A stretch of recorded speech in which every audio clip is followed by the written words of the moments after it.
Hello students, मैं हूं सुशील sir, easy physics वाला। और आज लॉज ऑफ मोशन का नया वीडियो लेक्चर जिसमें हम पढ़ेंगे बहुत ही इम्पॉर्टेंट चीज़, motion of the vehicle on a circular road.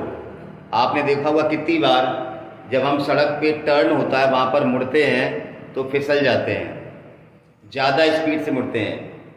तो आज हम आपको वो सारे तरीके बताएंगे कि आपको अगर नहीं फिसलना है तो थोड़ी स्पीड कम रखिए, या ज़्यादा स्पीड से फिसलना है तो हम रोड पे क्या क्या कर सकते हैं। ये बढ़िया बढ़िया चीज़ें आप प्रैक्टिकली जो देखते हैं ना, आपने अक्सर देखा होगा जहाँ पर हम मुड़ते हैं, साइकिलिस्ट वगैरह वो अपने आप को बैंड कर लेता है। तो ऐसा क्यों करता है, इन सारी चीज़ों की जानकारी आपको दी जाएगी इस वीडियो लेक्चर के माध्यम से। तो चलिए, आई होप कि आपने हमारे पिछले वीडियो लेक्चर्स जो है ना लॉज ऑफ मोशन में वो देख लिए होंगे, फ्रिक्शन के भी देख लिए होंगे। हमने फ्रिक्शन ऑलमोस्ट कंप्लीट कर लिया है। Friction, its type, kinetic, static, rolling, angle of friction, angle of repose, incline plane पे अप डाउन, सब कुछ हमने कर लिया है। तो आज है motion of the vehicle on a circular road. अब सर्कुलर रोड पे आपने अक्सर देखा होगा कि कई बार जहाँ पर सर्कुलर टर्न होता है रोड पे, तो वहाँ पर जो आउटर एज होता है सड़क का थोड़ा सा हल्का सा टिल्ट कर दिया जाता है। ऐसे सड़क थोड़ी सी उठी हुई दिखती है आउटर एज में। तो ऐसा क्यों किया जाता है, ये सारी चीज़ें हम बता रहे हैं। तो चलिए, ले लीजिए कॉपी पेन अपने हाथ में, हम भी चौक ले लेते हैं भाई, और शुरू करते हैं। Motion of the vehicle on a circular road. Motion of a vehicle on circular road।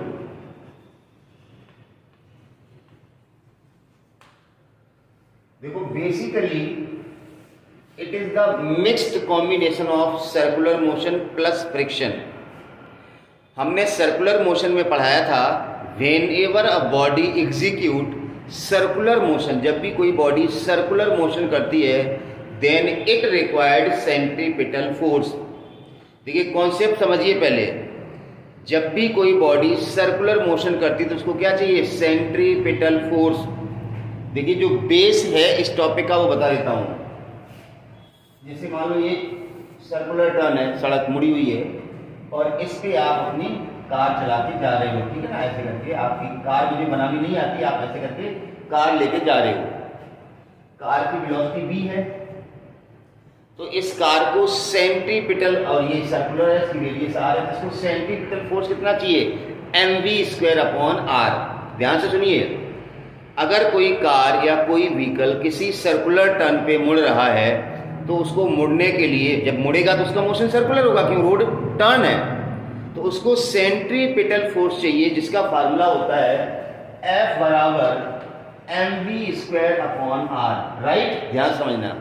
अब सोचने वाली बात है, अगर आप ज्यादा वेलोसिटी से टर्न ले रहे हैं, मतलब v ज्यादा है, तो सेंट्रीपिटल फोर्स भी आपको ज्यादा चाहिए, और वेलोसिटी अगर कम है तो आपको सेंट्रीपिटल फोर्स कम चाहिए। तो जनरली हमने क्या देखा है, जब सर्कुलर टर्न होता है, जब हम मुड़ते हैं और अगर कम वेलोसिटी से मुड़ते हैं तो हमें कोई खतरा नहीं होता। कम वेलोसिटी से मुड़ने का मतलब है कि हमें सेंट्रीपिटल फोर्स कम चाहिए, और वो सेंट्रीपिटल फोर्स हमें मिलेगा कहाँ से, टायर और रोड के बीच में जो लगने वाला फ्रिक्शन होता है वो हमें प्रोवाइड करता है। ध्यान से सुनिए, हम रोड पे मुड़ रहे हैं, हमें सेंट्रीपिटल फोर्स चाहिए। ये सेंट्रीपिटल फोर्स कितना चाहिए इस पे डिपेंड करता है कि हमारी वेलोसिटी कितनी है। इसीलिए बड़े बुजुर्ग कहते हैं कि बेटा धीरे से मुड़िए। धीरे से मुड़ने का मतलब यही है कि v कम होगा तो सेंट्रीपिटल फोर्स कम चाहिए। वो कम सेंट्रीपिटल फोर्स हमें रोड और टायर के बीच लगने वाले फ्रिक्शन से अवेलेबल हो जाता है। लेकिन कई बार क्या होता है, हम बहुत स्पीड से मुड़ते हैं, ऐसे करके यूं करके स्पीड से मुड़े, मतलब हमें सेंट्रीपिटल फोर्स ज़्यादा चाहिए, सेंटर की तरफ लगने वाला सेंट्रीपिटल फोर्स ज़्यादा चाहिए। वो किससे मिलता है, हमें फ्रिक्शन से मिलता है। अब अगर फ्रिक्शन से हमें उतना सेंट्रीपिटल फोर्स नहीं मिल पाता जितना मिलना चाहिए तो हम फैल जाते हैं। अच्छा, आपने देखा होगा ना कि जब आप मुड़ते हैं, इस तरह से, तो जब आप स्किड होते हैं तो अंदर की तरफ होते हैं या बाहर की तरफ होते हैं, कॉमन सेंस की बात है, बाहर की तरफ होते हैं। करके देख लेना, साइकिल मोड़ना तो आपकी साइकिल बाहर तरफ जाएगी। कारण बाहर तरफ जाने का मतलब है कि अंदर की तरफ जो फोर्स हमें मिलना चाहिए था, सेंटीपिटल फोर्स, वो हमें नहीं मिला है। अगर मिल जाता तो हम बाहर तरफ नहीं जाते। ये समझे नहीं, सेंटीपिटल फोर्स मतलब सेंटर की तरफ लगने वाला, वो कम रह गया, तभी तो हमारी साइकिल या हमारी कार या हमारी मोटरसाइकिल बाहर तरफ फिसल गई ना। जैसे ही हम टर्न होते हैं ना, तो ऐसे करके पहिया बाहर तरफ चला जाता है। कारण कि हमें अंदर की ओर लगने वाला जो फोर्स चाहिए शायद वो उतना नहीं मिल पाया जितना मिलना चाहिए। तो मतलब बाहर तरफ फोर्स कोई ज़्यादा लग रहा है, ज़्यादा लग रहा है, उसने हमें बाहर तरफ खींच लिया, हम नहीं मुड़ पाए। तो इससे बचने के लिए हम क्या करेंगे, ये भी हम बताएंगे आपको कि सड़क का किनारा थोड़ा सा हम उठा देंगे, जिससे हमारा जो रिएक्शन है वो थोड़ा तिरछा हो जाएगा। रिएक्शन का एक कंपोनेंट सेंटर तरफ आ जाएगा, जो हमें सेंटीपिटल फोर्स प्रोवाइड करने में और मदद करेगा। तो मेन बेसिक ये है कि जब हम मुड़ रहे होते हैं तो हमें सेंटीपिटल फोर्स चाहिए। वो सेंटीपिटल फोर्स हमें टायर और रोड के बीच लगने वाले फ्रिक्शन से मिलता है। अगर फ्रिक्शन से सफिशिएंट मिल जाता है तो हम सेफ टर्न कर लेते हैं, और नहीं मिलता है तो हम स्किड हो जाते हैं या फिसल जाते हैं। तो सेंटीपिटल फोर्स कितना चाहिए इस बात पे डिपेंड करता है कि हमारी वेलोसिटी कितनी। लीस्ट वेलोसिटी है तो लीस्ट चाहिए, वो हमें मिल जाता है। लेकिन जब हम तेजी से मुड़ते हैं, मतलब हमारी वेलोसिटी ज़्यादा होती है, तो हमें सेंटीपिटल फोर्स ज़्यादा चाहिए होता है। वो ज़्यादा जब नहीं मिल पाता तो हम स्लिप हो जाते हैं। तो चलिए, ये बेसिक चीज़ ध्यान में आपको रखनी है मोटे तौर पर। तो अब हम बता रहे हैं कि सर्कुलर टर्न पर मुड़ना है तो कितनी वेलोसिटी से मुड़ सकते हैं हम। Maximum safe limit of velocity की बात करेंगे कि भाई कितनी वेलोसिटी सेफ है। तो चलिए,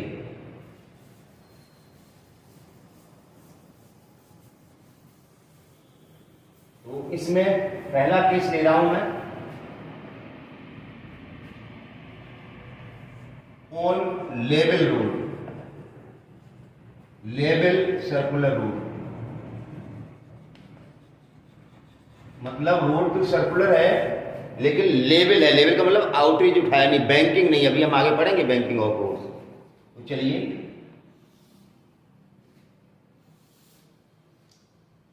ये सर्कुलर टर्न है सड़क पे, इस पे हमारी कोई कार जा रही है। अब कार हमें बनानी चूंकि नहीं आती है, इस तरह से हमारी मान लो कार जा रही है v वेलोसिटी से।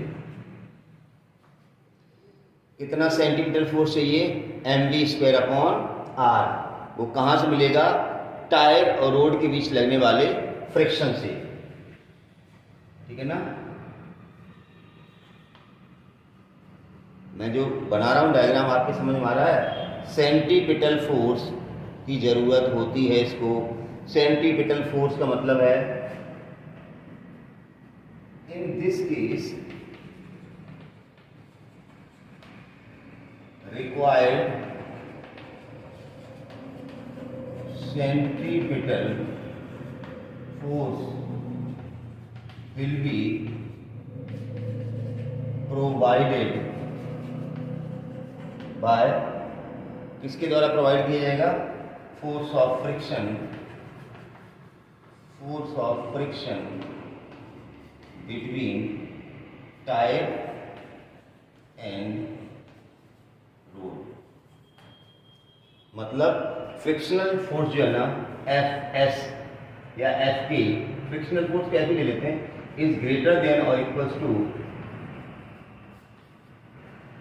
mv²/r। एफ के काइनेटिक फ्रिक्शन ले लेते हैं। हमारी कार सर्कुलर टर्न पर मुड़ रही है, v वेलोसिटी से कार जा रही है, तो मुड़ने के लिए सेंटीपिटल फोर्स चाहिए mv²/r। वो कहाँ से मिल रहा है, काइनेटिक फ्रिक्शन से मिल रहा है। तो F K is greater than और इक्वल्स टू mv²/r। अब एफ के क्या होगा, काइनेटिक फ्रिक्शन, फ्रिक्शन का फॉर्मूला क्या होता है, mu into N, greater than equals to, अब म्यू इंटू एन, एन क्या होगा, mg। लेवल रोड है, कोई इंक्लाइंड प्लेन नहीं है, ये कार लेवल रोड पे मुड़ रही है ऐसे करके।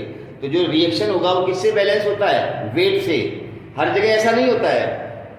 मैंने बताया ना, आपने पीछे के वीडियो लेक्चर नहीं लेकर देख लें। जब इंक्लाइंड प्लेन होता है, सड़क को हम थोड़ा सा उठा देंगे तो इंक्लाइंड प्लेन पे गाड़ी आ जाएगी, तो रिएक्शन इधर जाएगा, वो वेट से बैलेंस नहीं होगा। तो फिलहाल इस सिचुएशन में रिएक्शनरी फोर्स है, नॉर्मल रिएक्शन किससे बैलेंस होगा, weight of the car, mv²/m से m जाएगा तो mu g is greater than equals to B square upon r, या v square is less than और equals to mu r B,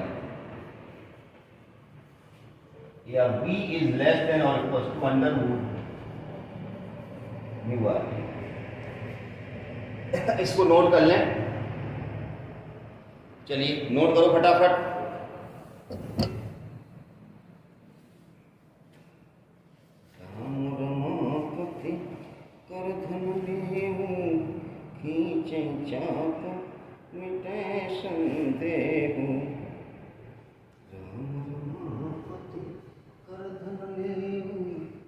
समझ पा रहे हो? इसका जो mg लगेगा वो नीचे लगेगा, जो नॉर्मल रिएक्शन से बैलेंस होगा, अंदर जो लगेगा फ्रिक्शन फोर्स, ये क्या प्रोवाइड करेगा, mv स्क्वायर अपॉन आर। चलिए नोट कर लिया होगा मेरे ख्याल से। अब दूसरी बात करते हैं, इसमें तो कुछ था नहीं। लेवल सर्कुलर रोड, ध्यान रखना, सर्कुलर रोड तो है, टर्न तो है, लेकिन रोड लेवल है, रोड का कोई एज उठाया नहीं गया। उठाया नहीं गया मतलब नॉर्मल रिएक्शन किससे बैलेंस होगा, वेट से। कार की वेलोसिटी v है तो centimetre force mv square upon R कहाँ से मिलेगा, फ्रिक्शन से। बस इतना ध्यान रखना और कुछ नहीं, लेवल। अब हम बात करते हैं, अब यहाँ तो एक लिमिटेशन हो गई, हम ज्यादा स्पीड से अगर मुड़ना चाहते, अब सुनिए मेरी बात, अब अगर हमें स्पीड बहुत ज्यादा रखनी है तो सेंटीपिटल फोर्स ज्यादा चाहिए, तो हमें कुछ जुगाड़ करना पड़ेगा कि सेंटीपिटल फोर्स ज्यादा कहां से मिलेगा। हमारे पास तभी एक ही चीज है कि सेंटीपिटल फोर्स टायर और रोड के बीच में लगने वाले फ्रिक्शन से मिलेगा, क्योंकि फ्रिक्शन ही लग रहा है इधर। अब देखो, अगर हम रोड का आउटर एज थोड़ा उठा दें तो सेंटर की तरफ लगने वाला एक और फोर्स आ जाएगा, जो नॉर्मल रिएक्शन का एक कंपोनेंट होगा आर साइन थीटा, वो भी सेंटर की तरफ लगने लगेगा, मतलब वो भी हमें प्रोवाइड करेगा सेंटीपिटल फोर्स। तो हमारे पास जुगाड़ हो जाएगा कि हमें ज्यादा सेंटीपिटल फोर्स मिल जाएगा, तो मतलब हम कंपैरेटिवली ज्यादा स्पीड से टर्न ले सकते हैं अगर रोड का किनारा थोड़ा सा ऊपर उठा दें। तो चलिए अब हम बात करते हैं लेवलिंग जगह बैंक्ड सर्कुलर रोड। दूसरा केस है be on banked circular road. अब मोशन ऑफ द व्हीकल होगा वो लेवल रोड पे नहीं होगा, बैंक्ड सर्कुलर रोड पे होगा। तो मैं पहले ये बता दें बैंकिंग होती क्या है, बता देता हूं मैं इसको।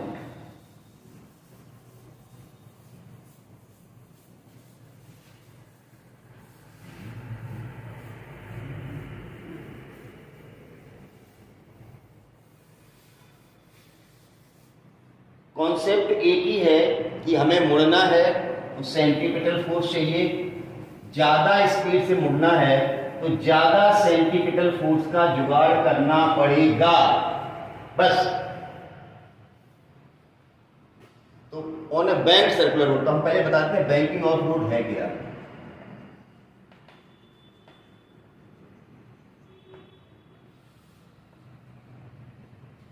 On a circular track,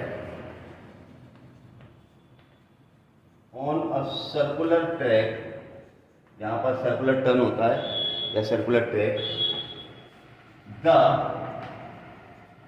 outer as of road is slightly raised as compared to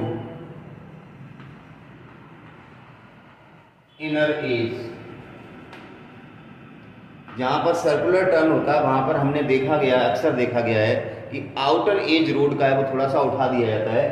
this phenomena is called as banking of road. This phenomena is called as banking of road. अब ऐसा करने से होता क्या, by doing this,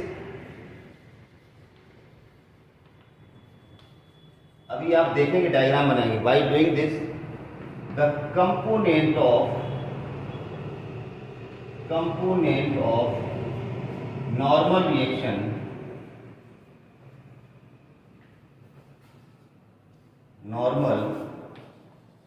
reaction acts towards center of circular track and hence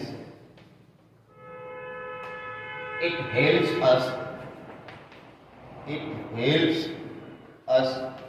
to provide more centripetal force and hence maximum safe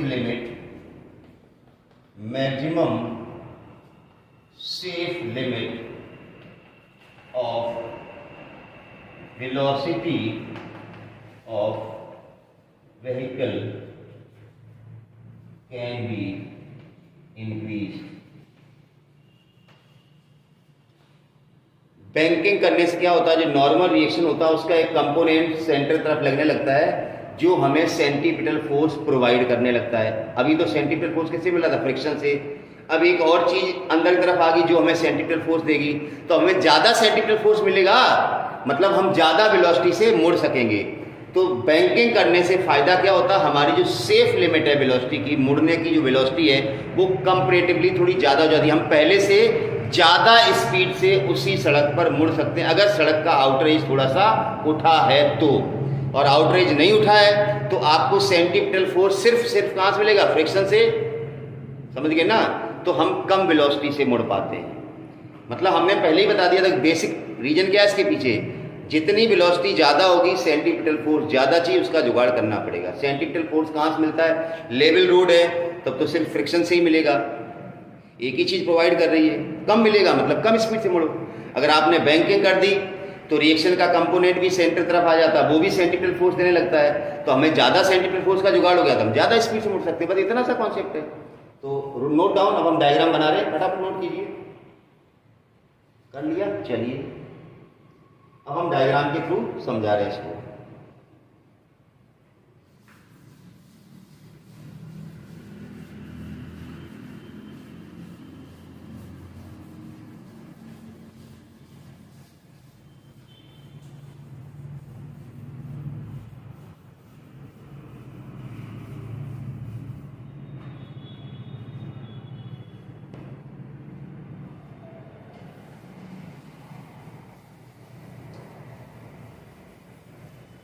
चलिए अब diagram बना के बताते हैं कि हमारी कार अगर बैंक रोड पर मुड़ रही है तो क्या डायग्राम होगा, सीन देखिए।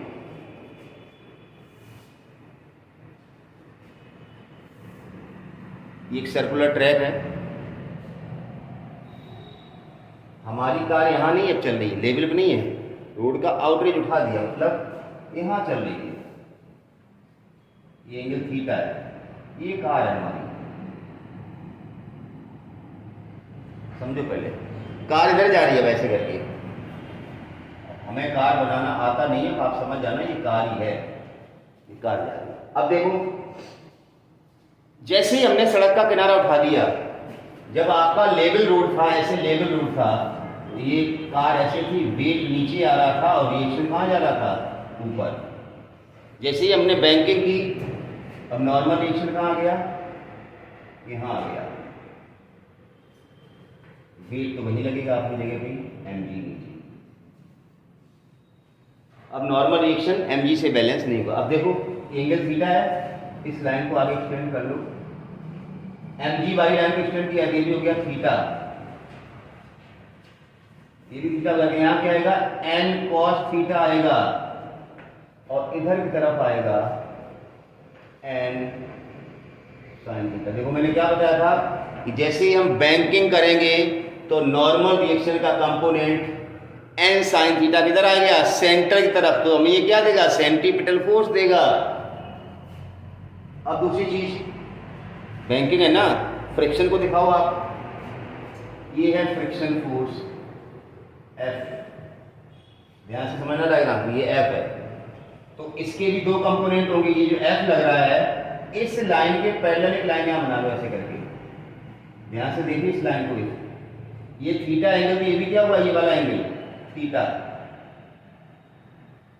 ये एंगल थीटा हुआ, ये वाला ऊपर वाला, तो यहाँ क्या आएगा एफ कॉस थीटा, ये फ्रिक्शन है एफ कॉस थीटा, और यहां आएगा एफ साइन थीटा। ये डायग्राम बना। डायग्राम सही बनाओगे तो एकदम सही चीजें मिलेंगी, डायग्राम में गलती कर दोगे तो गलत हो जाएगा। डायग्राम में कुछ नहीं, इनक्लाइंड प्लेन कर दिया हमने, रिएक्शन अलग चला गया, ऊपर नहीं गया इधर गया, तो रिएक्शन के कंपोनेंट लिए कॉस और साइन, फ्रिक्शन तो वहीं लग रहा है टायर रोड के बीच में, फ्रिक्शन एफ, तो ये एंगल थीटा, तो ऊपर वाला भी थीटा हुआ, तो इधर एफ कॉस थीटा आएगा, इधर एफ साइन थीटा आएगा। समझ गए ना? ये थोड़ा और क्लियर कर दूं।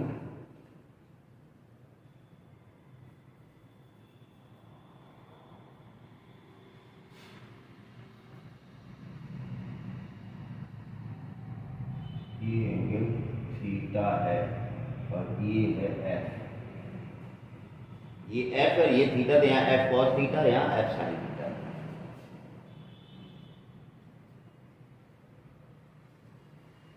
चलिए, डायग्राम अगर आपने बना लिया है तो आपको दिख रहा है कौन सा फोर्स किससे बैलेंस हो रहा है। देखिए, मैंने बताया था कि सेंटर की तरफ जो फोर्स लग रहे हैं वो हमें सेंट्रीपिटल फोर्स देंगे। तो देखो, सेंटर की तरफ क्या क्या लग रहा है, एन साइन थीटा और एफ कॉस थीटा। तो N sine theta plus F cos theta क्या प्रोवाइड करेंगे, M B square upon R. Simple से लॉजिक। देखिए, थोड़ी देर पहले जब हम लेवल रोड थे तो हमें सिर्फ फ्रिक्शन दे रहा था M B square upon R, अब हमारे साथ नॉर्मल रिएक्शन भी आ गया कि हम भी सेंट्रीपिटल फोर्स आपको देंगे। तो सेंट्रीपिटल फोर्स हमें ज़्यादा मिलेगा, मतलब हमारी स्पीड ज़्यादा हो जाएगी। ज़्यादा का मतलब हम ज़्यादा स्पीड से टर्न ले सकते हैं। अब देखो दूसरी चीज़, ऐसा नहीं रोड पे कार ऐसे ऊपर उड़ गई हो, मतलब ऊपर वाले फोर्स नीचे वाले फोर्स से बैलेंस हो रहे हैं। तो ऊपर क्या है, एन कॉस थीटा, और किससे बैलेंस हो रहा है, नीचे क्या है, M G plus F sine theta. तो एम वाले कंपोनेंट एक तरफ को एफ साइन थीटा उधर ले आओ, तो N cos theta minus F sine theta equal to M B. इसको इक्वेशन नंबर 1 दे दो, इसको इक्वेशन नंबर 2 दे दो, आपका काम हो गया। आपने डायग्राम अगर सही बना दिया तो ये डेरिवेशन हो जाएगा, आपको रिजल्ट्स भी मिल जाएंगे। डायग्राम में कुछ नहीं है, दो फोर्स दिखाने, सिर्फ फ्रिक्शन और उसके कंपोनेंट, नॉर्मल रिएक्शन और उसके कंपोनेंट। कंपोनेंट लेने का तरीका बताया था, एंगल के साथ कॉस कंपोनेंट आता है, ये एन है ये थीटा, तो यहाँ एन कॉस थीटा आएगा। दूसरा परपेंडिकुलर कंपोनेंट होता है, कॉस वाला दिख गया तो साइन वाला दिख जाएगा, साइन वाला दिख गया तो कॉस वाला दिख जाएगा। ठीक है ना? तो ये दो इक्वेशन आ गई। हमें क्या निकालना है, वेलोसिटी। तो इसमें वेलोसिटी है, इनको दोनों को डिवाइड कर दो, डिवाइडिंग 1/2। तो देखिए, dividing equation 1/2, right hand side को हम इधर लिख लेते हैं, चलो लेफ्ट को उधर लिख देंगे। तो m B square upon r divide करेंगे एम जी से, is equal to N sine theta plus F cos theta divide करेंगे n cos theta minus F sine theta. Right, divide कर दिया, इसको इससे डिवाइड कर दिया है, इसके बटे ये लिख दिया, इसके बटे ये लिख दिया, इसमें कोई दिक्कत नहीं। एम से एम उड़ जाएगा, आपका उड़ गया। क्या मिलेगा यहाँ पर, V square upon are G. इधर क्या मिलेगा, N sine theta plus F cos theta upon N cos theta minus F. ये F क्या है, फोर्स ऑफ फ्रिक्शन है। सिंस F बराबर म्यू एन, F बराबर क्या होता है, म्यू इंटू एन होता है, तो F की जगह हम म्यू इंटू एन लिख देंगे। लिखिए, हटाऊं, चलिए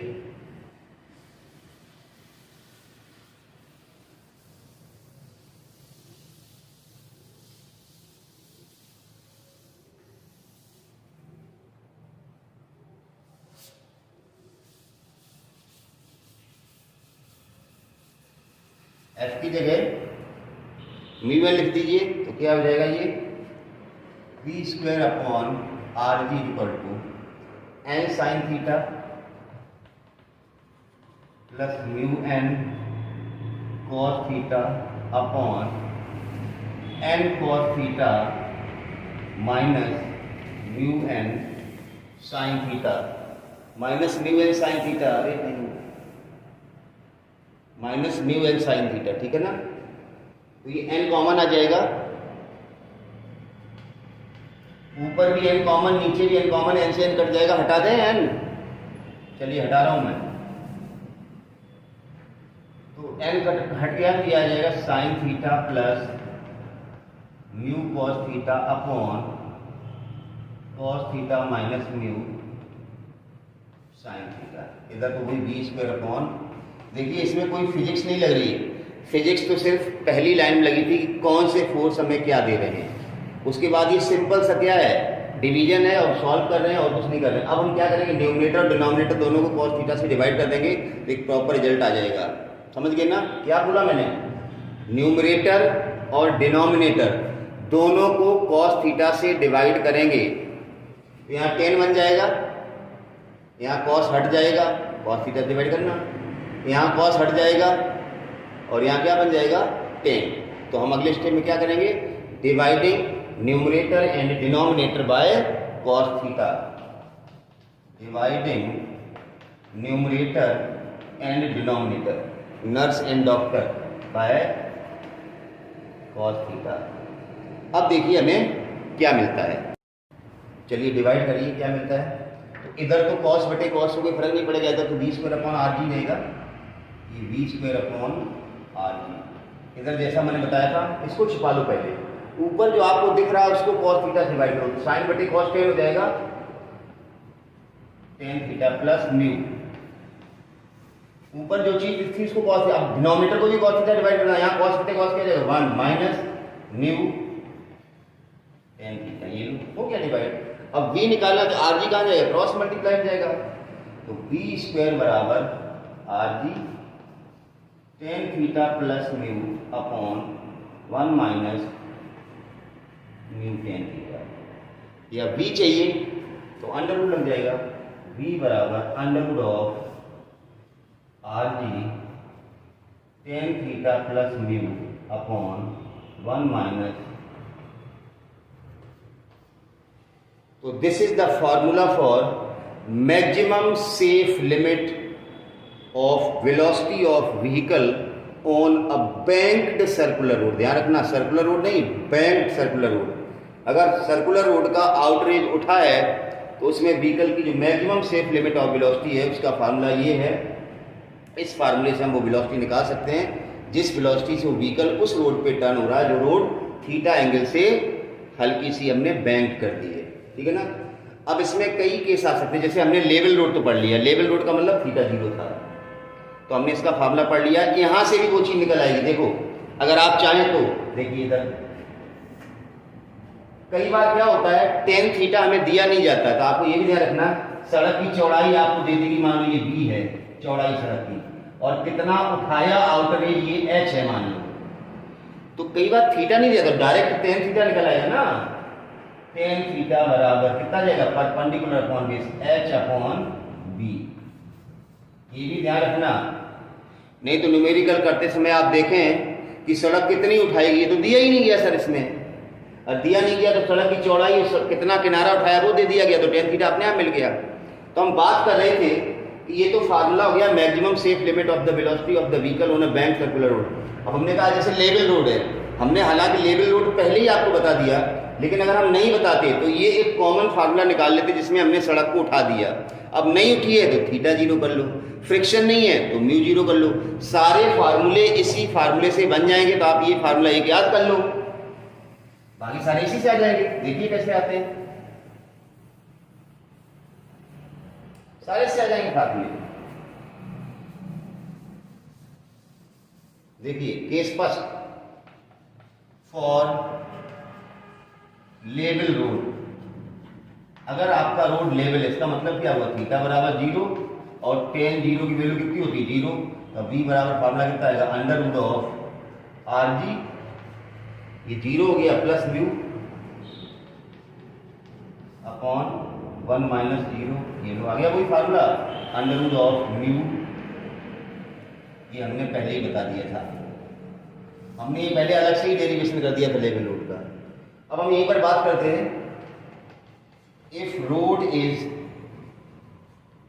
स्मूथ, स्मूथ का मतलब फ्रिक्शन लेस। अब अगर फ्रिक्शन लेस रोड है, बैंकिंग है, फ्रिक्शन नहीं है, तो ये फ्रिक्शन वाला नहीं होगा, एफ नहीं होगा, एफ कॉस थीटा नहीं होगा। तो इसके लिए अलग से ड्राइव मत करो, ये सबके लिए ना फार्मूला। फ्रिक्शन नहीं तो म्यू 0 कर दो ना, तो म्यू बराबर कितना हो जाएगा 0। तो फार्मूला क्या आएगा, v बराबर under root of R G tan theta. ये 0 हो गया म्यू, ये 0 हो गया, तो 0 ये पूरा हो गया आर जी टेन थीटा। तो वेलोसिटी का फार्मूला होगा अंडर रूट आर जी टेन थीटा,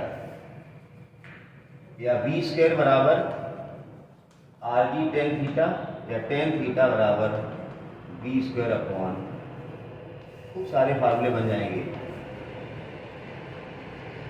तो ये था motion of the vehicle on a banked circular road. Banking नहीं है तब क्या रिजल्ट होगा मैंने बताया, सड़क पर फ्रिक्शन नहीं है तब क्या रिजल्ट होगा ये मैंने बताया। इसको नोट कर लीजिए, फिर हम एक क्वेश्चन की बात करते हैं।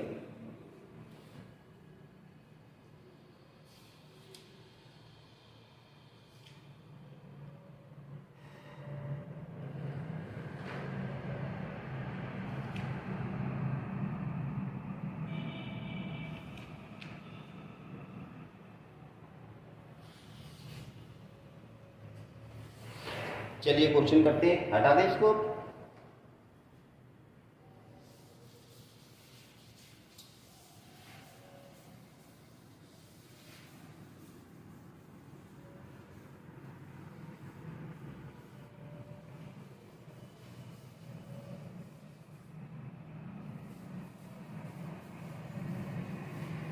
चलिए क्वेश्चन ले लेते हैं।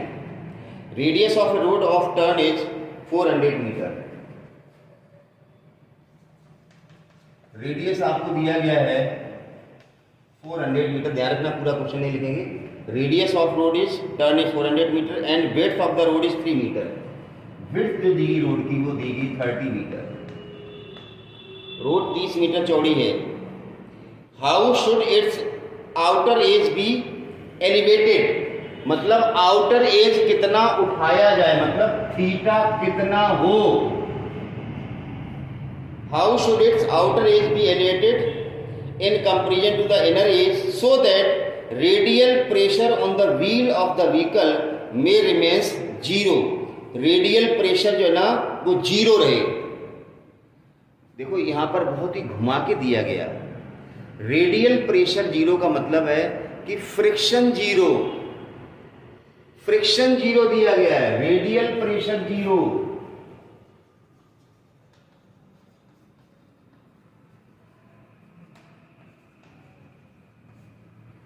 और क्या कह रहा है आगे,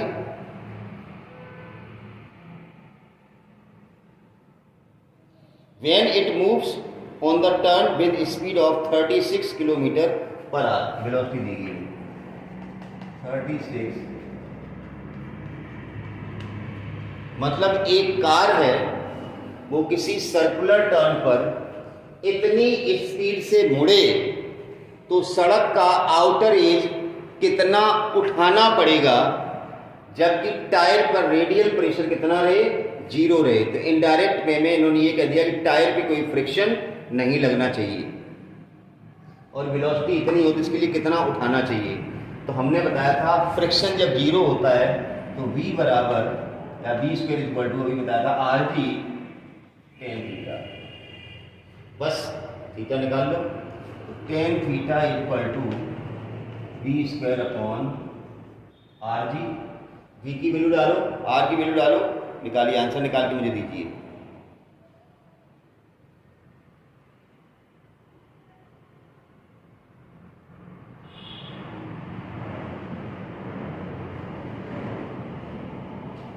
या थीटा नहीं निकालो तो h निकाल लो, h और v दोनों आ जाएंगे, थीटा भी आ जाएगा। चलिए तो टेन थीटा क्या बताया था मैंने, tan theta H upon B. कितना उठाना चाहिए पूछा गया, कितना एंगल नहीं पूछा गया। एंगल पूछी जाए तो भी निकल आएगा इसी फार्मूले से, कितना उठाया एच पूछा गया तो भी निकल आएगा इसी फार्मूले से। एंगल पूछा जाए तो टेन थीटा ही रखना है, B square upon are D, और एच पूछ दिया अगर टेन थीटा को तोड़ लो, एच अपॉन बी कर लो, equal to B square upon h बराबर क्या आ जाएगा यहाँ से, b square b upon are d. ध्यान रहे आपको जो बी दिया गया है 36 किलोमीटर पर आवर, 5/18 कर दो तो 10 मीटर पर सेकेंड आ गया। एम के एस में सारा कुछ लेना है, तो एच बराबर आ जाएगा बी स्क्वायर हो जाएगा 100, चौड़ाई सड़क की दी 30 मीटर, रेडियस है 400, जी का मान मैं अपनी तरफ से पेन ले लेता हूँ, तो क्या करूँ, कितना आ जाएगा 1 2 3 1 2 3 3/4 0.75 मीटर। बहुत ही सरल क्वेश्चन था, सरल ही है, जब फार्मूला ही एक है तो सारे क्वेश्चन तो सरल ही होने हैं ना। तो बस आपको फार्मूला याद रखना है, कंडीशन देखना है कि फ्रिक्शन जीरो है या बैंकिंग जीरो है या क्या दिया गया, सारी चीजें आप बोर्ड पे लिख लिया करो तो अपने आप आपको समझ में आ जाएगा।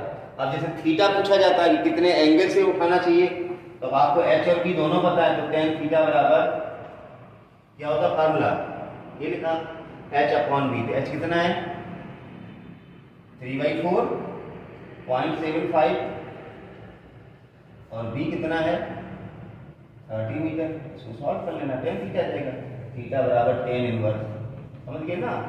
तो सारी चीजें आ जाती हैं, बस आपको फार्मूला करेक्ट अप्लाई करना है। तो ये था फ्रिक्शन का एक और topic, laws of motion and friction का। ये इंपॉर्टेंट टॉपिक था, यहाँ से 11th में डेरिवेशन भी आता है और क्वेश्चन भी बहुत ही अलग अलग तरह के वैरायटी के मिल सकते हैं। अच्छा, बेंडिंग ऑफ साइक्लिस्ट भी इसी में है, तो बेंडिंग ऑफ साइक्लिस्ट का भी कॉन्सेप्ट वही है कि साइक्लिस्ट जब मुड़ता है तो वो अपने आप को बेंड क्यों करता है। अब आपको पता चल गया होगा सड़क को आपने बेंड क्यों किया, ताकि नॉर्मल रिएक्शन का एक कंपोनेंट जो है ना वो किधर लगने लगे, सेंटर तरफ। तो साइक्लिस्ट अपने आप को बेंड इसलिए करता है कि साइक्लिस्ट का जो नॉर्मल रिएक्शन है वो ऐसा नहीं आए, नॉर्मल रिएक्शन तिरछा जाएगा, तो नॉर्मल रिएक्शन का जो कंपोनेंट है एन साइन थीटा वो क्या प्रोवाइड करेगा, mv² अपॉन आर। तो बेंडिंग ऑफ साइक्लिस्ट में भी कॉन्सेप्ट यही है, साइक्लिस्ट जब मुड़ता है तो उसका भी मोशन, जब भी कोई मुड़ेगा तो मोशन तो सर्कुलर ही होगा, it required mv² upon are. वो mv² अपॉन आर कहाँ से मिलेगा, साइक्लिस्ट ने अपने आप को बेंड कर लिया, तो नॉर्मल रिएक्शन का जो कंपोनेंट होगा n साइन थीटा वो प्रोवाइड करेगा mv² अपॉन आर। तो कहने का मतलब है कुछ भी नया नहीं है, ये सब अलग अलग तरह के टॉपिक। अच्छा, यहाँ पर एक और चीज आती है, ये मैंने जो फार्मूला दिया है it is for maximum safe limit of the velocity of the vehicle. अब किसी को कुएं में गिरना ही, वो कहता हमें तो मिनिमम सेफ लिमिट चाहिए, हमें तो मिनिमम सेफ लिमिट चाहिए। मिनिमम तो कोई सेफ होता ही नहीं है। अब मिनिमम वेलोसिटी अगर आपको निकालनी है तो मैक्सिमम के लिए हमने फार्मूला दे दिया, मिनिमम का अगर निकालना है तो आप साइन कन्वेंशन चेंज कर दो, जहाँ प्लस है वहाँ माइनस कर दो, माइनस है वहाँ प्लस कर दो, तो फार्मूला किसके लिए आ जाएगा, मिनिमम वेलोसिटी के लिए आ जाएगा। लेकिन इसका कोई मतलब ज़्यादा है नहीं। तो चलिए, हमने लॉज ऑफ मोशन और फ्रिक्शन वाला जो स्पेशली पार्ट है वो ऑलमोस्ट सारा कवर कर लिया। अब यहाँ पर हम ये नहीं बताएंगे how to minimize the friction.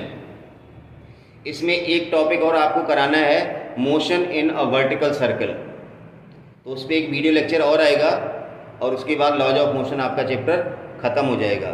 तो मैं क्या कह रहा था, हाँ, how to minimize the friction. आप सोचोगे ये भी टॉपिक दिया गया, तो ये पढ़ाने कोई चीज़ नहीं, फ्रिक्शन को मिनिमाइज कैसे करना, सरफेस को स्मूथ करना है, बॉल बेयरिंग का यूज करना है, ऑयलिंग, लुब्रिकेशन, ये सब मेथड आपको पता है, तो फ्रिक्शन को मिनिमाइज किया जा सकता है। फ्रिक्शन इज नेसेसरी एविल, आप देखोगे किताब देखोगे यार ये भी दिया गया है, फ्रिक्शन हमारा आवश्यक दुश्मन है, तो सबको ही पता है फ्रिक्शन आवश्यक है, ये तो पता ही है ना। फ्रिक्शन नहीं होगा तो आप चल नहीं पाओगे, आपकी गाड़ी के ब्रेक काम नहीं करेंगे, आप खाना नहीं चबा पाओगे, तो फ्रिक्शन तो नेसेसरी है ना। और एविल कौन है, क्यों जितना भी वियर एंड टीयर होता है, जो भी पुर्जे घिसते हैं, आपके कपड़े फटते हैं, आप सीट पे बैठते हैं, पैंट घिस जाती पीछे से, तो it is because of friction. तो फ्रिक्शन जरूरी भी है और एविल इसलिए है कि लॉस ऑफ एनर्जी फ्रिक्शन के कारण ही होती है। जितना भी वियर एंड टियर मैंने बताया ना, वो सब it is all of due to the friction. तो फ्रिक्शन जरूरी है और फ्रिक्शन आवश्यक भी है। तो इस पर अगर पूछा जाए कमेंट तो आप तो कुछ भी लिख सकते हो। जरूरी क्यों, उसके बारे में 4 बातें बता दो। फ्रिक्शन इसलिए जरूरी है कि फ्रिक्शन नहीं हुआ तो हम ये नहीं कर पाएंगे, ये नहीं कर पाएंगे, नहीं। दुश्मन क्यों, आप बता दो। फ्रिक्शन तो दुश्मन ही है ना। फ्रिक्शन नहीं होता तो पंखा एक बार चला देते, हम घुमा देते, उसके बाद बटन बंद कर देते, पंखा रुकता ही नहीं कभी, एनर्जी सेफ। एक बार चल गया ना, फ्रिक्शन की वजह से धीरे धीरे रुकने आता, नहीं तो क्यों रुकेगा। न्यूटन्स लॉ ऑफ मोशन क्या कहता है कि बॉडी अगर मोशन में रहेगी जब तक उस पर कोई फोर्स नहीं लगा होती। पंखा पे रुक क्यों रहा है, तो फोर्स कौन सा लग रहा है, फोर्स ऑफ फ्रिक्शन। तो फ्रिक्शन दुश्मन तो है ही है। फ्रिक्शन अगर नहीं होता तो मजे ही थे हमारे। घर से चलते मोटरसाइकिल एक बार स्टार्ट करके स्पीड पकड़ लेते, उसके बाद इंजन बंद कर देते, मोटरसाइकिल रुकती नहीं रुकती ना। लेकिन फिर ब्रेक भी तो नहीं लगता, अगर रुकनी होती तो रोक भी नहीं पाते। तो ये सारी चीज़ें आपको पता है, फ्रिक्शन नेसेसरी भी है और एबल भी है। तो पढ़ते रहिए, वीडियो लेक्चर्स रेगुलरली आ रहे हैं, अपना ज्ञान वर्धन थोड़ा कीजिए, ठीक है ना। Thank you for watching.